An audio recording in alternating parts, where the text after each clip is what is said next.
നമുക്ക് നമ്മുടെ വീട്ടിൽ തന്നെ പച്ചക്കറികൾ കൃഷി ചെയ്യാവുന്നതേ ഉള്ളൂ. അപ്പോൾ ഞാനിവിടെ ഒരുപാട് വഴുതനം, നീല വഴുതനങ്ങയാണ് കടയിൽ നിന്ന് വാങ്ങിച്ച ഒരു വഴുതനങ്ങ തന്ന് അതിൻ്റെ വിത്ത് എടുത്തിട്ട് നട്ടിരിക്കുന്ന വഴുതനമാണ് ഈ കാണുന്നത്. അപ്പോൾ നമ്മൾക്ക് നമ്മുടെ വീട്ടിൽ തന്നെ നമ്മൾക്ക് വിഷരഹിതമായ പച്ചക്കറികളൊക്കെ നമ്മൾക്ക് കുറച്ച് സമയം ഒന്ന് മാറ്റി വെക്കുകയാണെങ്കിൽ നമുക്ക് ഈസി ആയിട്ട് നട്ട് നമ്മൾക്ക് വിളവെടുക്കാവുന്നതാണ്. അപ്പോൾ ഇവിടെ ചെയ്തിരിക്കുന്നത് ഇത് കണ്ടോ, ഇതിപ്പം പൂവിട്ട് കായായി വരുന്നുണ്ട്. അപ്പോൾ ഇവിടെ ഞാൻ ചെയ്തിരിക്കുന്നത്, ഇവിടെ ഒരു നല്ല റിസൾട്ട് കിട്ടിയിട്ടുണ്ട്. അത് കാണിക്കാൻ വേണ്ടിയാണ് ഞാൻ ഈ വീഡിയോ ചെയ്യുന്നത്. എന്താണെന്ന് വെച്ചിട്ടുണ്ടെങ്കിൽ, നമ്മൾ ഈ വഴുതനം നട്ടിരിക്കുന്ന ചാക്കാണ് ഇത്, സിമെൻറ്റിൻ്റെയൊക്കെ ചാക്കാണ്. ഈ ചാക്കിൽ ഒരു പയറും കൂടി നട്ട് കൊടുത്തു.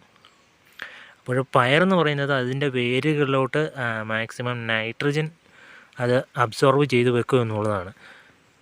അപ്പോൾ ആ നൈട്രജനും ഈ പയറിൻ്റെ വേരിൽ നിന്ന്, അതായത് വരുന്ന സ്റ്റോർ ചെയ്യുന്ന നൈട്രജൻ ഈ വഴുതനത്തിന് ഉപകാരപ്പെടും എന്നാണ് തോന്നുന്നത്. അതുപോലെ തന്നെ നമ്മൾ ഇട്ട് കൊടുക്കുന്ന വളം, ഇതിന് രാസവളം കുറച്ചിട്ടിട്ടുണ്ട്. അതായത് പച്ചക്കറികൾക്കിടുന്ന രാസവളമാണ്. ചെറിയ അളവിൽ ഒരു സ്പൂൺ ഇട്ടിട്ടുള്ളൂ.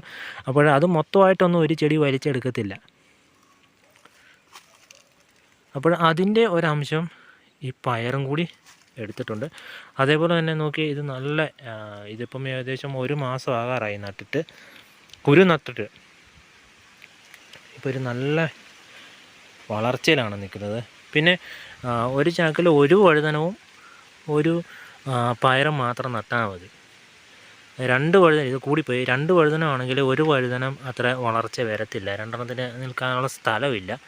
അപ്പോൾ ഒരു വഴുതനവും ഒരു പയറും നടുവാണെങ്കിൽ, പയർ നോക്കുക നല്ല ഉഷാറായിട്ട് കയറുന്നുണ്ട്.